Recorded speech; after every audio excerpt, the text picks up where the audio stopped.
إحنا في مصر ممكن نقعد بالساعات قدام الماتش، نحلل، نزعق، نفرح، نعيط، نعيش كل تفصيلة كأنها جزء من حياتنا. بس عمرك سألت نفسك سؤال بسيط جدا؟ أنت كمشجع استفدت إيه من كل الحب ده؟ في نفس اللحظة في أوروبا نفس اللعبة دي بتصنع مليارات، بتشغل مئات الآلاف، وبتحول مدن كاملة لمراكز اقتصادية. يبقى السؤال الحقيقي مش إحنا بنحب الكرة قد إيه، السؤال مين بيستفيد من الحب ده وإزاي؟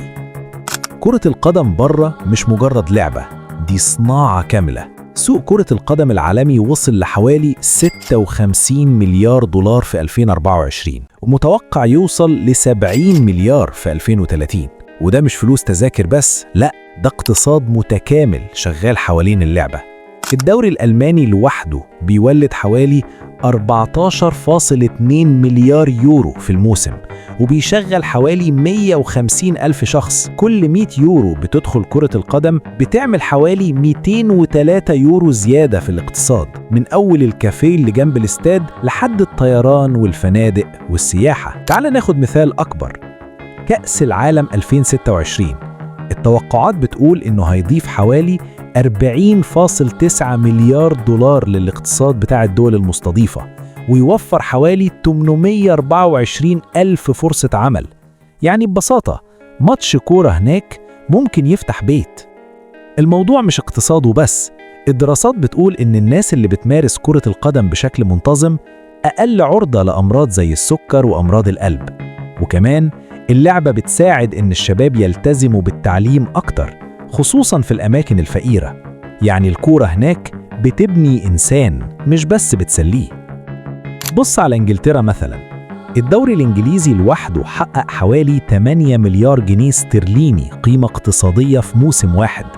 وفي مدينة صغيرة زي برايتون، النادي لما طلع للدوري الممتاز مساهمته الاقتصادية وصلت ل 595 مليون جنيه. مدينة كاملة اتغير حالها بسبب نادي كورة. هنا بقى السؤال المؤلم، احنا عندنا كل حاجة، جمهور بالملايين، تاريخ، بطولات، مواهب بتكسر الدنيا في أوروبا، بس فين العائد؟ المشجع المصري بيدفع اشتراكات قنوات، تيشرتات، سفر ورا الأندية، بس في المقابل لا خدمات أحسن، لا ملاعب أفضل، لا حتى تذاكر مريحة. معظم الأندية في مصر بتعاني مالياً، وفي مشاكل زي الفهلوة، المحسوبية، الإدارة الغير احترافية، حاجات بتمنع أي تطور حقيقي. مفيش نموذج اقتصادي واضح، ومفيش رؤية واضحة لتحويل الكورة لصناعة حقيقية. بره الأندية مملوكة لمستثمرين أو جماهير عندها أسهم.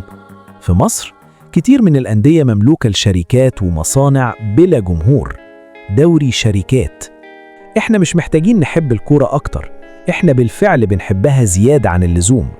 إحنا محتاجين نستفيد من الحب ده، نحتاج أندية تدار كشركات، جمهور يمتلك أسهم، اقتصاد حقيقي حوالين اللعبة. لأن كرة القدم مش مجرد 90 دقيقة، دي فرصة لبناء اقتصاد وخلق شغل وصناعة أمل.